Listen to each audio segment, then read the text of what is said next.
Hello, everyone. Welcome to the live stream of this discussion on China's evolving disinformation operations. My name is Dhruva Jaishankar. I'm director of the US initiative at the Observer Research Foundation.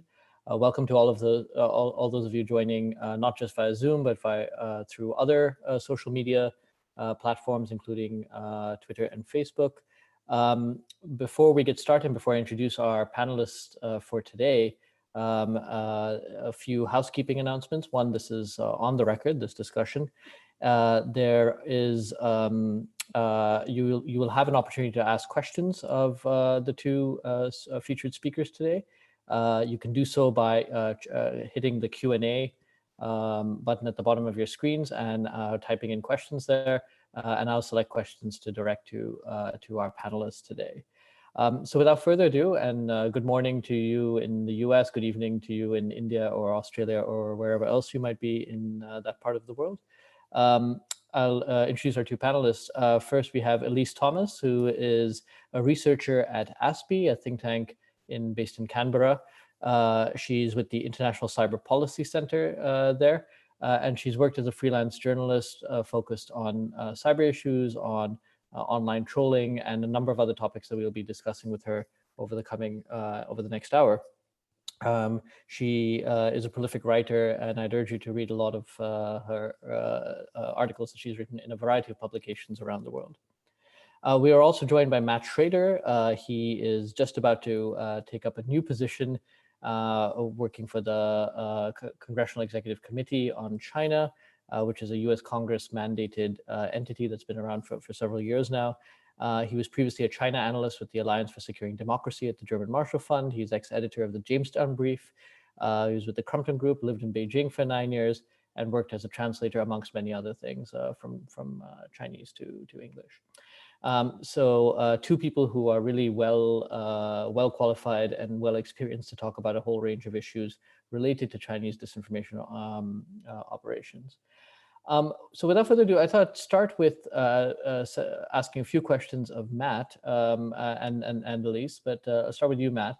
How does one, in this day and age when we're used to having a lot of available information online, but it's very, very difficult for average consumers to distinguish between real and fake news, or between real information and misinformation or disinformation. How have you, in your recent job, gone about trying to identify disinformation and study it?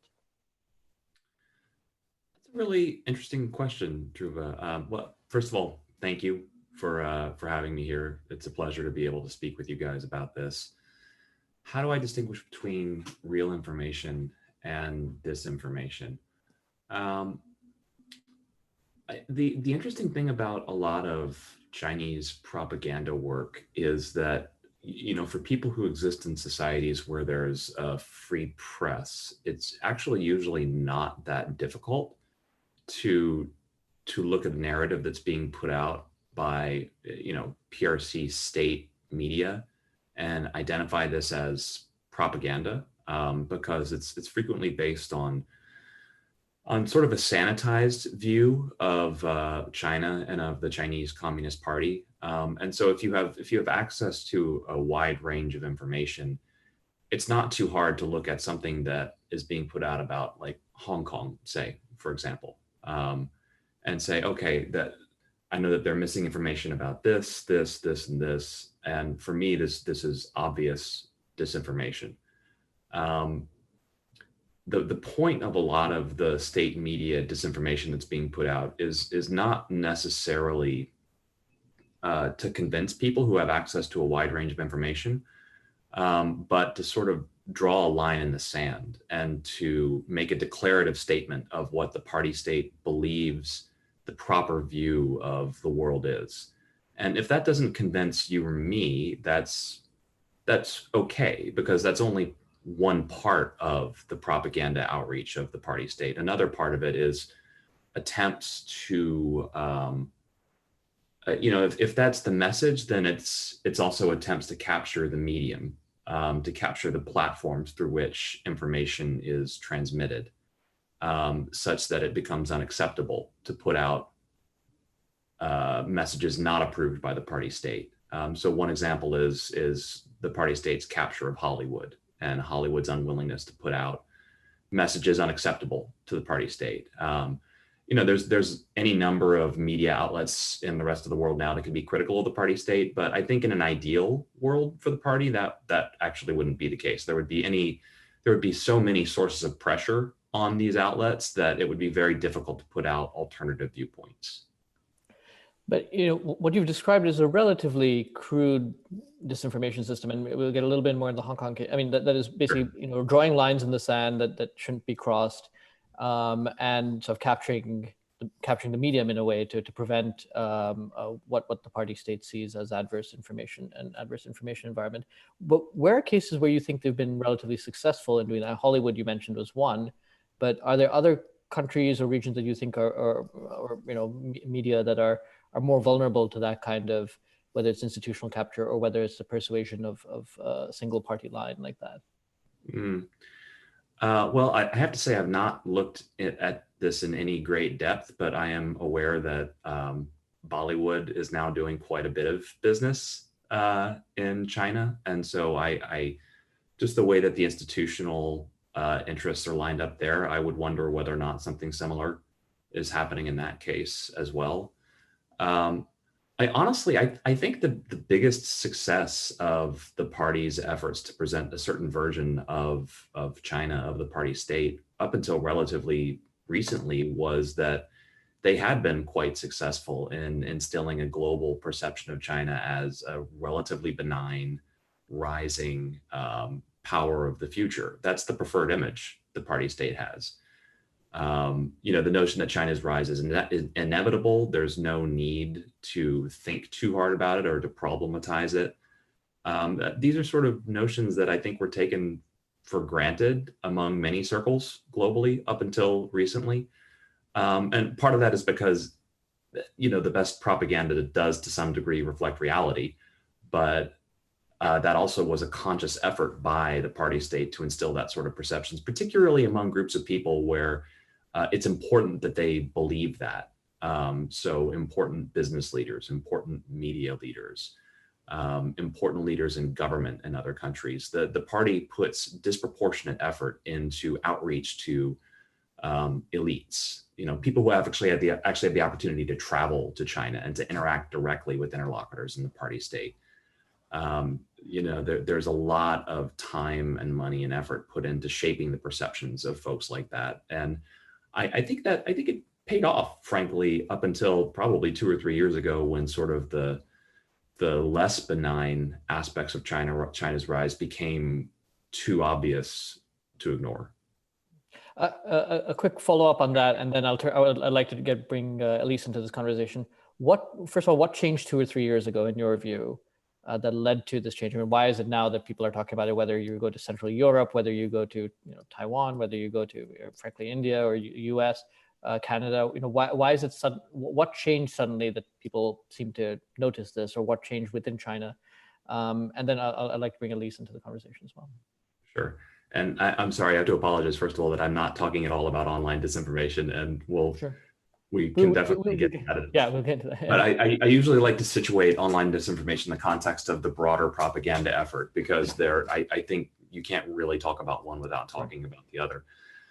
I'm not sure that one thing in particular really changed. I think it was very much a cumulative process, that there have been so many individual incidences in different countries around the world that you've gotten kind of an accretive process of awareness that's gotten through to a lot of the same elites that I was discussing, frankly, earlier. I think Elise, you can sort of confirm this for me. I feel like there's been a huge sea change in Australia, really, in just the past, maybe not 2 or 3 years, but maybe 3 or 4 years in Australia, particularly since the emergence of information that businessmen connected to the party may have been trying to capture the political elites there. But you've sort of seen individual processes similar to that playing out in many places around the world. Many individual countries now are having to deal with coercive economic diplomacy or coercive messaging from PRC diplomats. And it's really just been in the past 2 or 3 years that shift in PRC behavior, I think, has become particularly apparent. And I don't think it's necessarily, to some extent, it's because of a change of approach in the party state, but I think really it's just the natural outcome of the accumulation of power. You know, as the party state becomes more powerful, the tendencies it holds in trying to hold power domestically will become more obvious in other countries. It is an authoritarian state. It relies primarily on force to remain in power domestically. So it's not a surprise that we're seeing a lot of this outside of the country now. Thanks. Elise, thanks, first of all, for staying up so late to join us in this conversation. But you've done a great report that you've co-authored with called Tweeting Through the Great Firewall, info ops targeting Hong Kong protesters.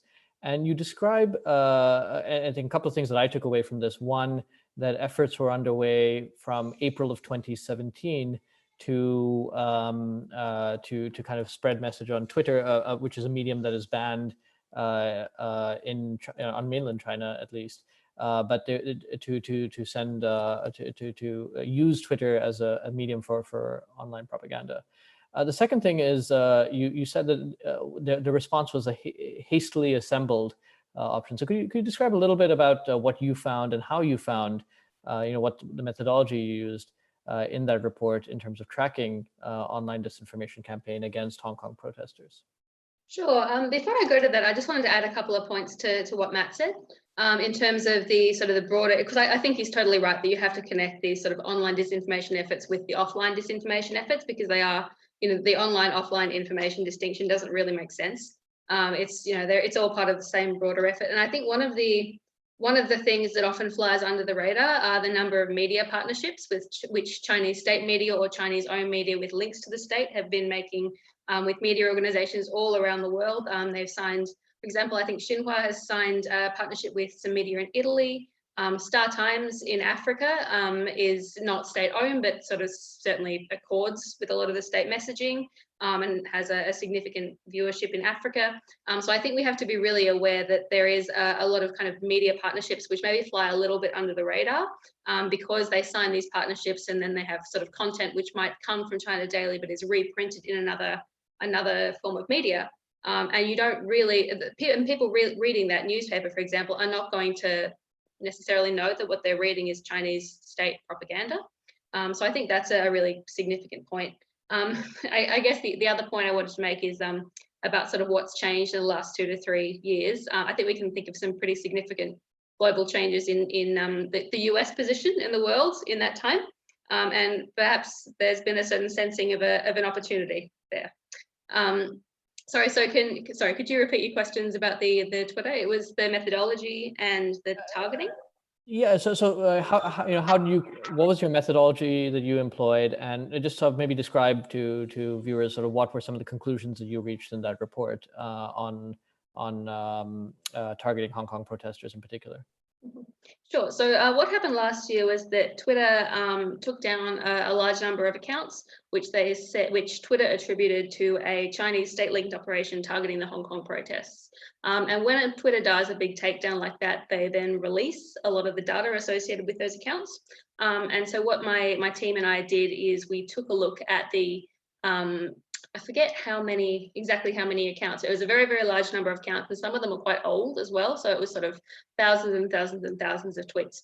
And we sort of tried to tackle it in a few different ways, which I think some of my colleagues first tried some network analysis, which was proved to not be super useful on this account set, because what they'd done in this operation is they'd repurchased a lot of what we call them aged accounts.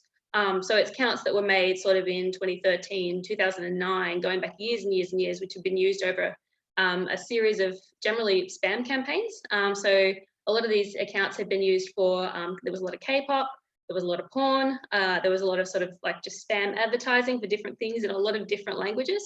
So obviously when my colleagues tried to do a network analysis on sort of the whole bulk of the accounts, we just got a lot of nonsense. We've got a wonderful graphic with just like a giant blob of like corn box right in the middle, which sort of was not super useful from an analytical standpoint and was also quite awkward for a discussion in the office. So what we did then was while my colleagues were sort of busy trying to make this network analysis work, I just spent a lot of time reading, just going through the account. And my sort of approach to these kind of analyzing this kind of information operations is you actually need to spend quite a lot of time just hanging out with the data and getting to sort of understand what's in it and how it works and who talks to who and how these different things are set up. And because I did that and I spent a long time just reading and reading and reading, probably looking like I was doing absolutely nothing, I was able to sort of find a number of pre-existing campaigns and a couple of sort of narrative threads, which we were then able to pull out and sort of pull out, these specific threads, these specific keywords, these specific accounts. And then my colleagues were able to do some network analysis on that and get something that was actually quite useful. And so what we found in that data set was that in addition to the targeting of the Hong Kong protesters beginning in 2019, there were also several older campaigns dating back, as you say, to 2017, including primarily one targeting Guo Wongui, who is a very controversial billionaire who is now located in the US, likes to hang out with Steve Bannon quite a bit, has his own sort of little media empire and is a frequent target of certainly CCP aligned propaganda, if not directly attributed to the CCP. In addition to that, we found a couple of other smaller campaigns targeting the bookseller. You remember the bookseller who has disappeared from Hong Kong? There was one related to him. There was a really small, but I thought quite interesting one targeting a protest by some PLA veterans, which was a really interesting campaign because of the time profile. It took place over, I think, almost precisely 24 hours and then just stopped, which is sort of one of those kind of giveaways that this is not organic activity. Yeah, so I hope that sort of answers your question. But just to get a little bit more detail, I mean, what do you think was the purpose of some of the disinformation? I mean, particularly given that Twitter is not available, not accessible to most people on mainland China unless they have a VPN. What was basically the point? What language were they tweeting in? And if you could give a bit more detail about that, that'd be helpful. Yeah, so they were tweeting in Chinese, and as we said in the report, we suspect that the target of this was overseas Chinese population. So either that's sort of Chinese citizens who are overseas for work, for study, for a variety of reasons, or potentially second and third generation Chinese immigrants living in other countries. So certainly they were targeting the Chinese diaspora, I think. Just a reminder to people who are watching that you can, particularly those on Zoom, you can ask questions. If you hit the Q&A box at the bottom of the screen, you can ask questions, and I'll be directing them to our two speakers over the next 40 minutes or so. Just a few, Matt, if I could turn back to you for a second. Your now previous place of work, Alliance for Securing Democracy, tracked not just Chinese disinformation, but also Russian disinformation. Yes. And I think one of your colleagues sort of noted a couple of weeks ago that something quite interesting, I thought, which was that Chinese disinformation seems to have changed over the last few months even, whereas before, particularly around in the context of the coronavirus pandemic, which is before where it was about providing an alternative narrative, it suddenly seemed to have shifted towards raising questions, whether it was, did this virus actually originate by US Army and things like that. And I just want to ask you a little bit about that. Have you noticed a change in behavior? And does this track things we're seeing, I mean, not just online, but also things being said by, say, the spokesperson of the foreign ministry now, who is seen as a person who does like to spread these conspiracy theories as well? Yeah, so if I can get a quick plug-in for ASD, they've built a platform called Hamilton 2.0 that is actually quite a useful platform that allows you to track in real time what basically every state-connected actor to the PRC and in Russia is saying on Twitter live. So the platform basically adds new accounts as they come online in real time, because people are pretty good now about sending us these accounts when they show up.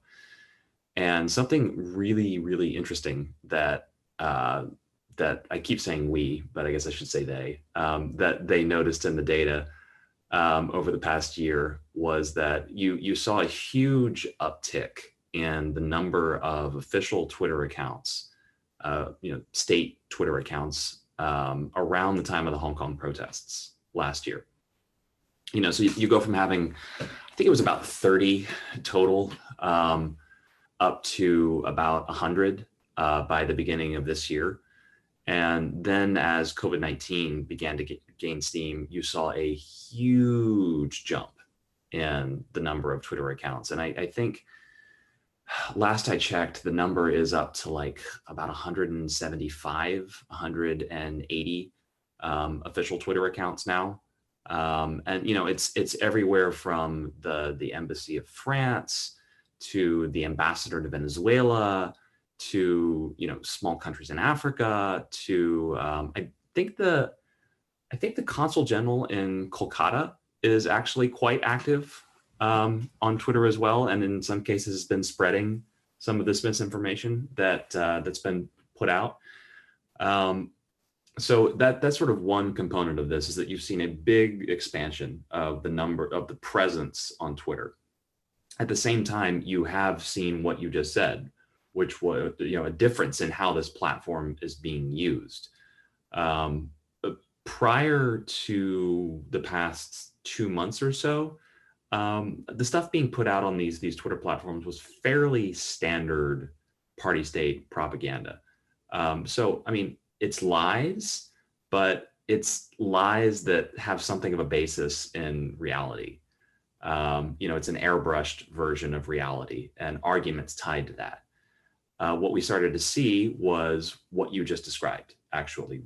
The really famous wolf warrior diplomat, Zhao Lijian, who was previously stationed in Pakistan, so I'm sure you all in India are familiar with him.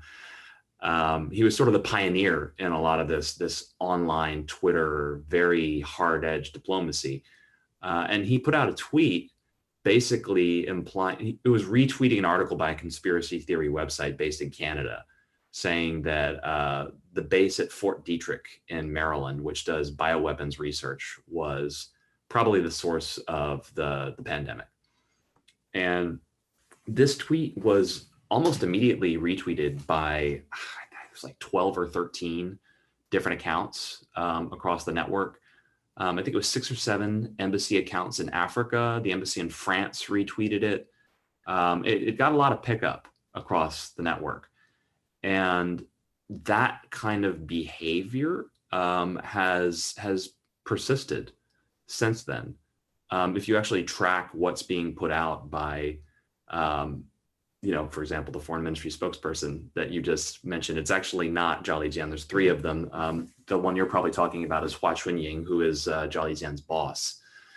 It's actually kind of interesting. Zhao Lijian's gone a little bit silent, and Hua Chunying seems to have picked up the baton. And I tend to wonder whether or not she was tired of him getting the limelight and told him to step back and said, all right, I'll take this one instead.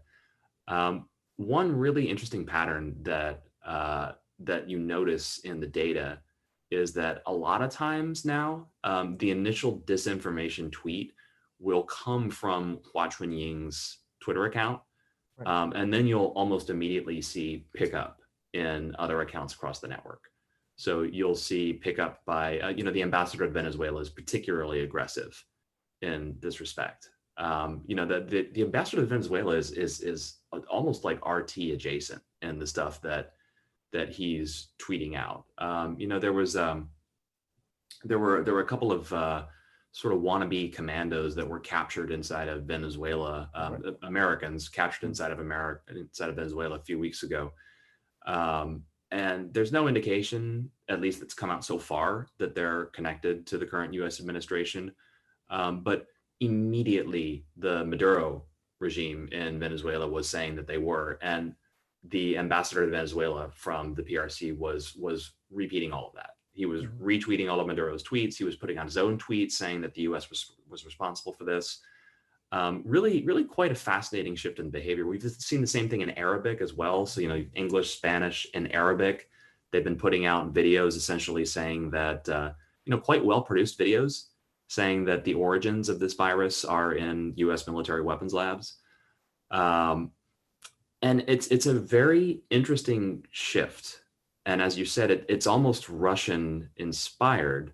But to some extent, anybody who's looked at the history of the party is not enormously shocked by this, because they're no stranger to these sorts of dirty tricks. If you go back to the origins of the party and the DNA of it, they did this kind of thing all the time when they were fighting against Japan, when they were fighting against the nationalists in the 30s and 40s. And a lot of the people who run the party now are quite literally the sons and daughters of the people who did that, Xi Jinping among them most prominently. So I don't think we should be hugely shocked to see them trying out stuff that's a little bit more kind of dark arts adjacent. Yeah, I mean, it's interesting to see. I mean, Hua is now going after often directly the U.S. State Department spokesperson, her counterpart at the U.S. State Department, Morgan Targus, and again, which is a very different kind of behavior that we've than what we've seen in the past, which was sometimes more indirect criticism. Elise, I'm going to just turn back to you for a second and actually tie it into follow up with a question that from one of the viewers. And one of the things you studied more broadly, not just in this case of China and the Chinese state and Hong Kong, but is more broadly trolls and online conspiracy theories. So could you explain a little bit sort of what are some of the broader challenges you see that apply also in this case to the attempts by Facebook and Twitter to police or to monitor this traffic online? I mean, how good a job have they have Facebook, Twitter, and other social media platforms? How good a job have they done in trying to moderate this content? And they've come under a lot of fire for that. So could you talk a little bit about that?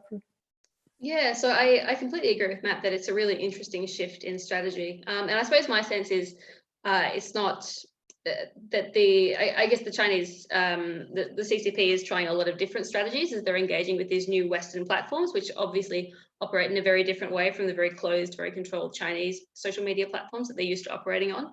And so conspiracies are a really effective, low cost, low commitment, really powerful way of driving a wedge into sort of existing cracks in your opponent's society and your opponent's community in terms of sort of political and social cohesion. And we've seen the Russians use this to enormous effect, probably most famously recently in 2016, but obviously it's got a long history going back decades of sort of the use of kind of weaponized conspiracy theories by the Russians. And the really interesting thing, side note about the sort of the Zhao Lijian retweet of Global Research is obviously Global Research is a conspiracy outlet which has a long history of promoting pro-Russian conspiracy theories. So it's sort of it's a little bit interesting that they chose the same conspiracy outlet. And if you actually go and look at the traffic to Global Research's site since that retweet, it has gone through the roof, and they have started publishing in Chinese. And they've started publishing a lot more on these kind of topics. And I think you see there the growth of a mutually beneficial relationship between these sort of conspiratorially minded Chinese diplomats and conspiratorial media platforms, in the same way that you already have existing in the case of sort of the relationship between like RT and Sputnik and that whole sort of conspiracy media like information ecosystem that already exists, which is fascinating. In terms of how well Facebook and Twitter have done, I'm not sure it's necessarily a very fair question, in that I suppose I question this, and this is maybe a separate conversation, the degree to which Facebook and Twitter, much as I think they could step up and do more to manage the spread of disinformation, I also think disinformation conspiracy theories are a much deeper societal problem. And I think sometimes it's a little bit like papering over the cracks to ask Facebook and Twitter to simply remove this stuff from our site, rather than fixing the underlying social problem, which is social fractures or lack of trust. So, and I also think it is a broader question in terms of the degree to which social media platforms should be responsible for protecting citizens from the speech of their elites. And we can certainly think about that in terms of, a certain speech that might come from democratic leaders, for example, whether, there's a responsibility for social media platforms to step in there. So I think that's a very broad and difficult question. This has been a specific question about that from a viewer named Aniket, and he asks, how can community guidelines be helpful in countering misinformation, CCP propaganda? Do Twitter and Facebook, I'm sorry, given that Twitter and Facebook do little to counter bot accounts, how do independent institutions and watchdogs, how can they play a helpful role? So do you think community guidelines, and this is often a defense I hear from people at Facebook and Twitter, which is we have community guidelines and if they don't adhere to them, they're suspended. And what kind of role can independent institutions and watchdogs play in terms of, or do you think they can play? Well, absolutely. As a freelance journalist and as a member of, a think tank, which would consider ourselves one of these independent watchdogs, I absolutely think there is a major role for the media, for independent researchers to spend looking for disinformation campaigns and sort of inauthentic behavior online. I do think I do have a certain amount of concern with where the public discussion around Chinese disinformation is kind of reaching a point where there's that sort of meme of everyone who disagrees with me is a Russian bot. And I sort of feel like we're sort of reaching that point now where every account that looks a little bit Chinese and it says something pro-China must be a Chinese bot, as opposed to a Chinese person who supports the Chinese government. And I sort of think that's something we've got to be quite careful about. And that's sort of a difficult nuanced line to walk, I think.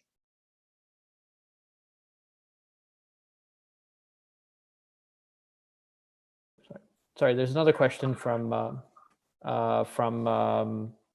viewer, anonymous viewer, and maybe you can address it. Either you or Matt can take this. But with misinformation, disinformation tweets on the rise, even in normal times, how can this issue be handled legally?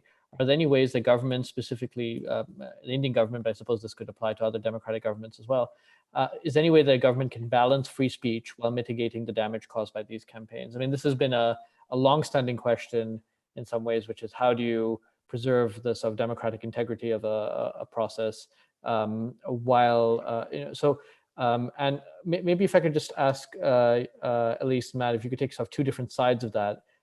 Elise, from a sort of, you partly addressed this already, but how does a country like Australia address the legality of some of online disinformation, while without resorting to censorship? And Matt, I guess in some ways, making that a bit broader, how do you think this is sometimes viewed as a very crude sort of authoritarian democratic divide, but in fact there are all sorts of shades of gray in between.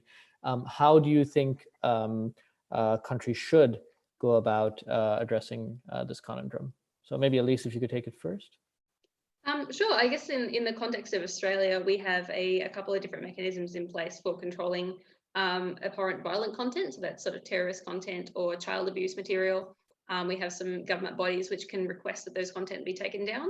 But one of the challenges that we have in Australia, obviously, is that we, the big technology companies are largely based in the US or based in sort of jurisdictions outside Australia. We are quite a small market and we don't have a lot of power over those technology companies. So even if our government did want to do something to sort of address the spread of misinformation, disinformation, there would be always the difficulty of dealing with those private companies who are well outside Australia's jurisdiction and arguably more powerful than certainly some significant parts of our government. So it's a difficult issue. Matt? And sorry, Dhruva, could you hit me with your question again? I didn't quite catch the end of it. Yeah, sure. So how do you think democratic societies, or whether it's a rule of law, should go about addressing this issue of addressing disinformation without resorting to more blanket censorship? And in some ways, there's a sort of age-old free speech versus misinformation, disinformation conundrum that has plagued, ever since the early days of the internet, has been a point of debate. How do you think so democratic governments, say in your case the US, should go about trying to address that? Well, are we asking just simply in the context of like Hua Chunying retweeting global research, or more like? Well, there's a specific question that somebody else has answered, which is related to this, which is, say, a Chinese app like TikTok has been banned in India. And so to the viewer, so I mean, this was being debated for a long time in India, which is for security reasons as well. But how the viewer asked, how is this not yet a norm in the democratic world? I guess the question is, should that be, is something like that a norm, or do you see that as too heavy-handed? Yeah, I'm sorry to keep answering your questions with the questions. The norm here being that something like TikTok shouldn't have access to the market because of who it owns. I'm imagining that's the way the viewer is approaching that. Yeah, TikTok. I'm glad you asked about TikTok, because TikTok is a particularly difficult case. I don't know if everybody watching is familiar with TikTok. It's an app you can have on your phone that you can use to put together very catchy short videos set to music. They're very well edited. It's a lot of fun to use. The app is designed and owned by a company named ByteDance based in Beijing. It's actually based on another app called Douyin that became very popular in China, and then they managed to catch on outside of China. And the concerns with this app, I think, are manyfold. Simply that the company that owns and runs it is based in Beijing, and we don't have any access that I know of to the flow of data on the platform. The algorithm that decides what you see next as you're scrolling through videos is entirely automated, so it's different from Twitter or Facebook in the sense that both those systems do make algorithmic decisions about what your content's going to look like, but it's based on a list that you've curated of individual humans that you know or know online. Whereas TikTok is mostly just the algorithm deciding what you're going to, what 30-second video you're going to see next. And because we don't have any visibility into how those decisions are made, the power rests almost entirely with the company in deciding what they're going to show you next. And as TikTok has caught on in societies like India and in the United States as well, it's the fastest growing social media platform here too. It's become a platform for political speech, just as any new social media platform does.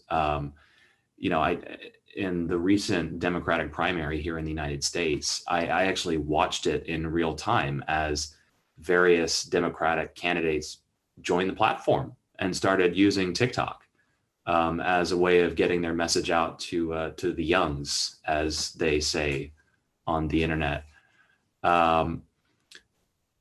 It's really concerning that this is a platform that's owned by a China-based company. The chairman of ByteDance, about 2 years ago now, I think, ended up writing a 3 or 4 a.m. letter addressed to the party and the Chinese government, essentially apologizing for political mistakes they had made after they'd had too much non-approved content showing up on the platform. Really kind of mild stuff, dirty jokes and jibes at the party. He wrote this letter full of party buzzwords and political jargon and nonsense, stating that they were going to do better on party building, better on the four consciousnesses, it's the Xi Jinping buzzword. Essentially, it was pledging fealty, pledging allegiance to Xi Jinping and to the party. And so when you've got this combination of factors, a very non-transparent platform, very well established now in democratic countries, no ability to see how decisions on what content is being presented to you are made, and obvious political alignment with the party, it's a very concerning set of factors. We have seen instances in the past year or so where moderators on the platform appear to be making decisions about what to leave up and what to take off that align with party state priorities. So there were some moderating guidelines that leaked, I think, late last summer, I want to say, saying that they wanted to take things down related to, I'm not gonna put it out there because I can't remember it specifically enough now, and I don't want to get it wrong. But stuff that was very, very obviously aligned with party state priority. And TikTok's put a lot of effort since then into hiring the right people, saying the right things, saying we're dedicated to promoting transparency and ensuring that we're aligned with the norms of our, host societies. They've hired a number of very kind of senior former politicians, senior former regulators in the United States, at least, to try to get this message out and present themselves as non-threatening.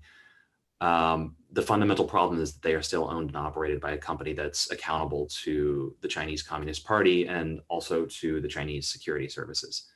I'm kind of going long on time here on the answer, but short answer to the what do we do about this? In the United States, TikTok has been subject to what we call a CFIUS review. It's the Foreign Investment Board. They actually are now currently being reviewed. And if CFIUS finds that there's a security threat, then there may be some sort of remediation to that. I believe you all in India have also recently set up a similar board as well. I'm not sure whether TikTok has been subject to that sort of review. Yeah, my understanding is that India is in the process of refining its CFIUS-like guidelines, but it's still a work in progress. But yeah, it's basically countries need to be doing more review of the security implications of foreign investments within their borders. And CFIUS is not a bad model for this. Sure. Yeah. There's a question from a viewer in Hong Kong, and I'd like to address it to both of you. Maybe Elise can go first and then Matt. But Katrina Ko says, just a question on propaganda. Hong Kong protesters use this as well, but with the purpose to fight disinformation. In my work with Western politicians, I've been told by some of them that they don't always trust the protesters' narratives on the protests. And in fact, most of the protest propaganda that Hong Kong protesters do isn't disinformation, but the uncovering and assertion of voices and information suppressed by the authorities. So I'd just like to ask if what we are doing is still defined as propaganda, because I'm otherwise concerned about Hong Kong protesters' credibility on the international stage. So, I mean, I guess the question gets into, to some extent, sort of, is it, your propaganda versus my propaganda? How do we differentiate? I think Katrina that makes a good point that, is it about uncovering information as opposed to silencing information? Is that one of the ways of so maybe Elise, do you think you could address that question a little bit, since you studied this a little bit as part of that report? Yeah, sure. I mean, and I've also sort of looked a little bit into sort of how the Hong Kong protesters have been using social media. And I think the Hong Kong protesters on social media have been fascinating. I've never seen a protest which has been so unbelievably organized, not just in the operations of the protest, but in their communications campaign around it. Like, there was a very organized strategic plan in how they were going to use social media. And that actually, we think, is part of why the CCP came in with that sort of initial attack in 2019 on the Hong Kong protesters on Twitter. It was because the Hong Kong protesters moved first. They shifted the battleground of public opinion to Twitter with a very deliberate campaign on Twitter to get protesters to sign up to Twitter, to mobilize on Twitter, to, for example, when I would write things about Hong Kong, I would get a lot of tweets and replies and engagements from Hong Kong protesters just saying thank you. And they were doing that not just to me, but to sort of a huge range of journalists and politicians and influential people on Twitter. And so I think it is very much the case. It's very true that the Hong Kong protesters have mobilized and activated themselves on Twitter as an influence platform. And I mean, it is always this difficult question of what's propaganda versus what's sort of the legitimate expression of free opinion. So, I'm sure, completely believe that the Hong Kong protesters who are expressing those opinions genuinely believe them. But I can understand how there might be some people at the receiving end of that who are a little bit suspicious. And so it's always kind of walking that difficult line of, as you say, the question of what is propaganda, what is information, what is free expression, but mobilized group free expression. But yeah, I like, on a personal note, I've got to say, I've been so incredibly impressed with the Hong Kong protesters and the way that they have understood how to use Western social media platforms to manage their image, because I think there is a deep understanding within the Hong Kong protests that international public opinion is really significant in keeping the spotlight on them, on helping to keep their movement going, on helping to confer some level of international protection to their movement just by keeping people watching. And I think that is a really powerful element of the protests. And just to sort of follow on to bring it into the current day as well, with the sort of the current round of protests in Hong Kong, obviously, I think there's reasons to suspect that part of the reasons we've seen this new national security law introduced now, part of the motivation is that everybody is just very, very distracted. and now is the worst possible time to be trying to grab international headlines. Like as a journalist, I've tried to pitch stories which are not related to coronavirus and just had editor after editor say, I'm sorry, that's very interesting, but it doesn't have COVID in it, so it's not running. And now is the best time if you want to do something really evil, which, as we're seeing, is happening all over the world. Matt, do you want to be clear, that's not an endorsement of doing evil. I hope. I'm not recommending it. I'm not giving advice. I'm just saying. Matt, would you like to address that question about sort of Hong Kong, the credibility of Hong Kong protesters? Is it sort of, how do you address two different narratives, and is there a fundamental difference? How do you make that?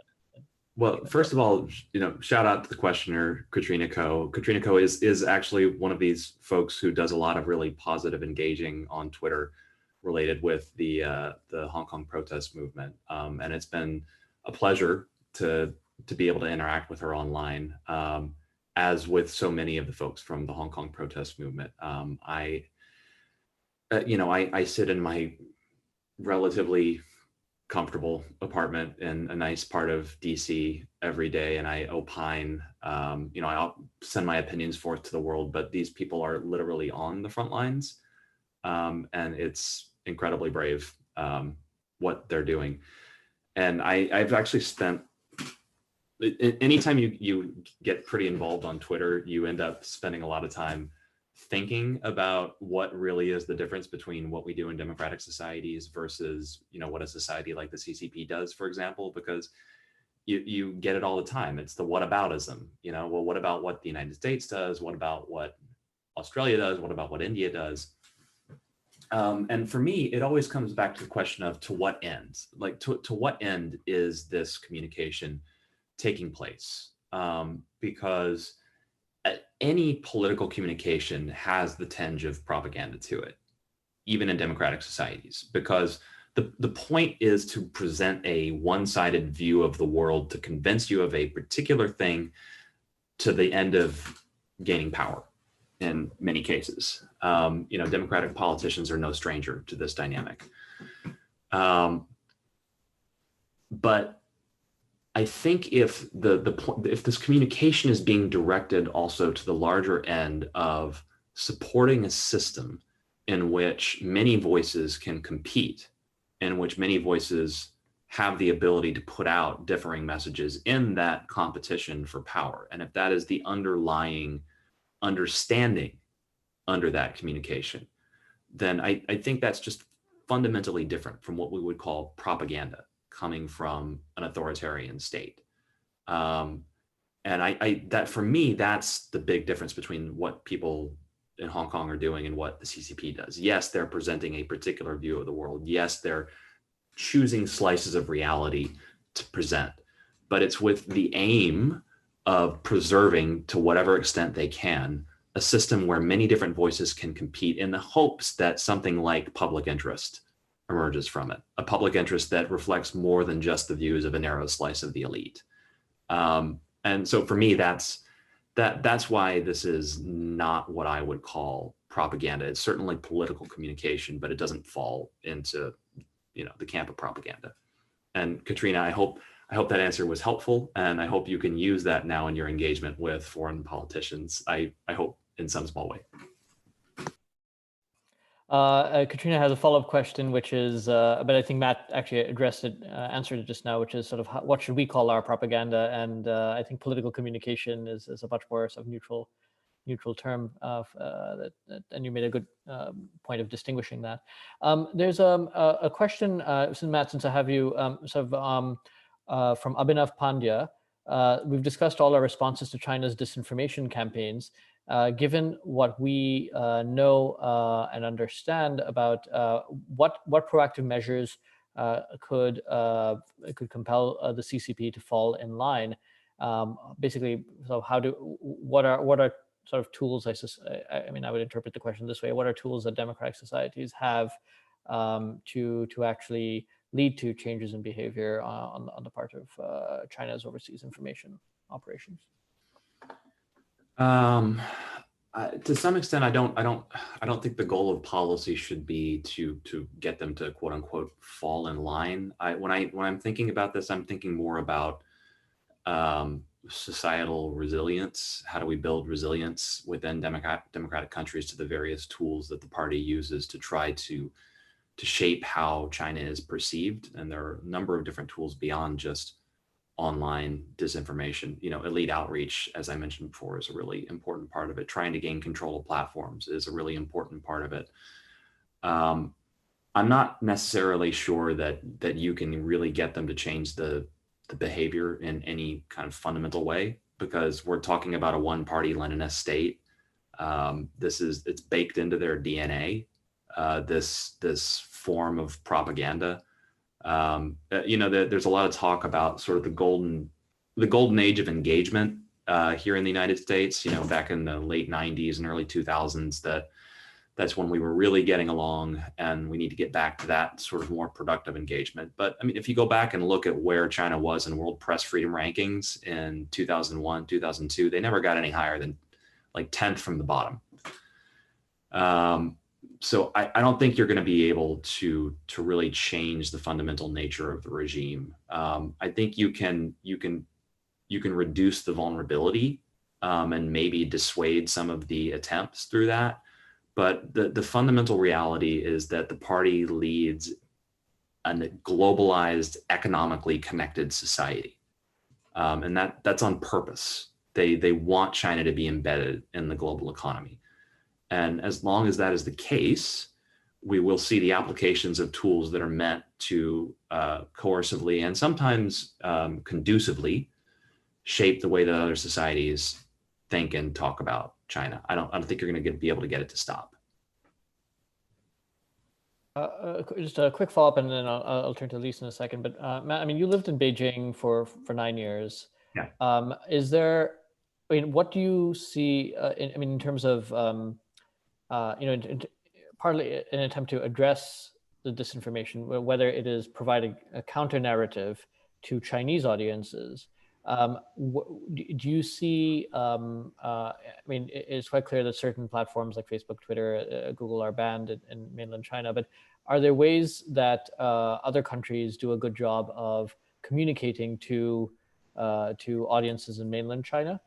And some of the things you spoke about, engagement with elites. I mean, the entire Chinese leadership has sent their children to the U.S. to study. I mean, there's been a lot of engagement of Chinese elites, and one of the arguments recently put out in the sort of golden age of engagement is that a lot of that hasn't really come to anything. That the idea would be that they would. So could you address a little bit sort of the other side of it, which is counter narratives and outreach to audiences in China?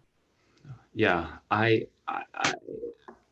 I'm maybe too cynical on this question because frankly, I think you hear a lot of stuff in DC about we need to get our message out to Chinese speaking audiences. I think it's a huge waste of time and money.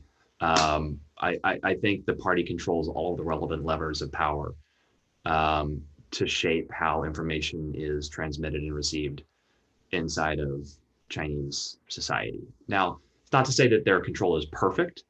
It's not to say that information the party doesn't penetrate Chinese society. But I think as soon as you start getting into any kind of organized attempt to penetrate the Chinese infosphere, you're going to be deplatformed, you're going to be censored. Any personnel associated with the effort inside of China are going to be immediately thrown in prison. I mean, as far as what things are said and heard and read inside of the Great Firewall, the party holds all the cards. So unless you're going to put a massive amount of effort into it, and I don't even know what that effort would look like, I think democratic societies are probably better off spending their time, money, and effort elsewhere. Can I just jump in quickly on that? I agree. It's really difficult to reach audiences inside of China, but I think we could be doing speaking for Australia, in our case, we could be doing a much better job in doing outreach to the Chinese speaking community within Australia. So one of the difficulties within Australia is the Chinese language media is enormously influenced by the Chinese government, whether directly through ownership or through sort of economic coercion through advertising. And one of the things that we could be doing a lot more of in Australia, and I assume possibly in other communities like the US, is helping to foster genuinely independent Chinese language media. Yeah, totally agree with Elise. I think right now for independent Chinese language media, your choices are mostly those aligned with Falun Gong, which is sort of a kind of questionable religious organization. And I'm sorry if I've angered any of the viewers who might be affiliated with that. But yeah, it's the same situation here, Elise. You know, the party is the platform basically in these four sort of, independent media outlets, and we could be doing a much better job there. There's a question from, I think this may be last or second to last question because we're running short on time now, but there's a question from a viewer named Arun Subaya. How is the propaganda affecting the perceptions of citizens of countries friendlier to the regime, like that of Pakistan? I know you both of you don't really follow, a lot of other countries, but basically, have these efforts been more successful in other authoritarian or less developed democracies with less competitive media environments and such? Have you noticed that at all? I think one of the really interesting things about the last few months during the COVID-19 crisis is the degree to which there has actually been real backlash against China in different parts of the world, including against the sort of the mass diplomacy efforts or the really heavy-handed kind of activity around, for example, the Chinese-Italian relationship. We saw there, I think China sort of sent a lot of masks to Italy, and then there was, I think, a huge number of bots that were retweeting like "Grazie China," "Thank you China," like Chinese bots tweeting "Thank you" to themselves. It doesn't play very well.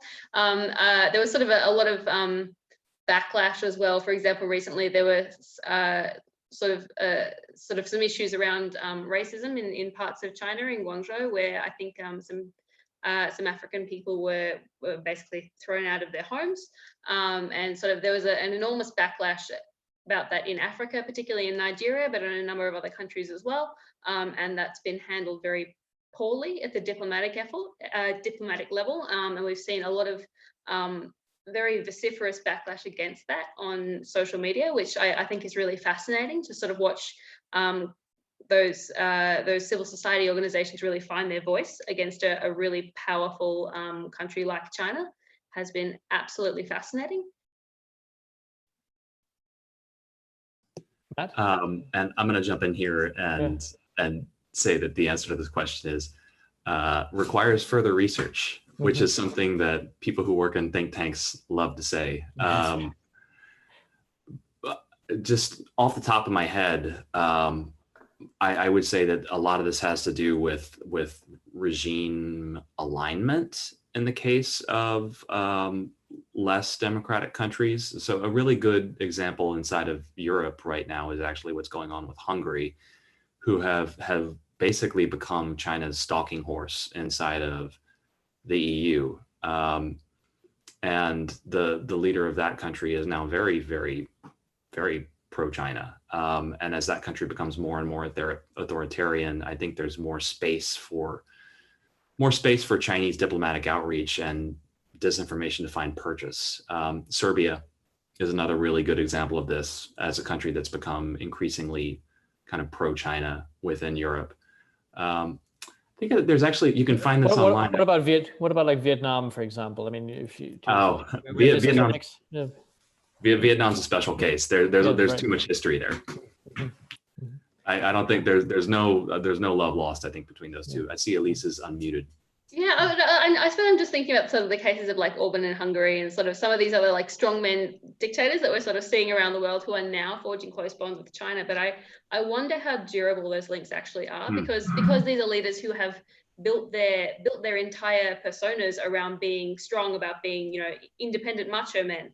And the first time that they sort of step out of line and Beijing tries to pull them back, they're going to have to make a choice between, do they back down and fracture that image of themselves as the strong macho man, or do they bow to China? And that's going to be a really interesting moment when that happens.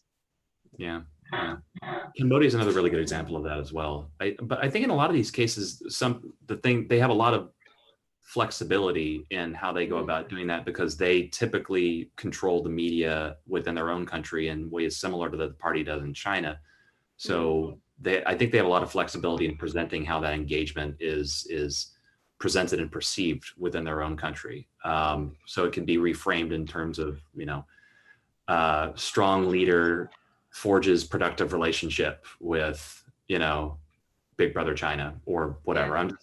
And I suppose, you know, Russia is the best example of this. You know, Putin sort of presenting the Russia-China relationship as though it's an equal partnership when everybody knows it's not. Well, I think we're now out of time, so it leaves it to me to thank both of you for taking so much of your time. I mean, Matt early in the morning, Elise late at night. So thanks to both of you for joining us from two very different places around the world. Thanks to the many questions we got, and including some very, very good poignant questions that we got on the topic. And it just leaves it to me on behalf of the Observer Research Foundation to thank all of you for watching. All right, thank you, everyone.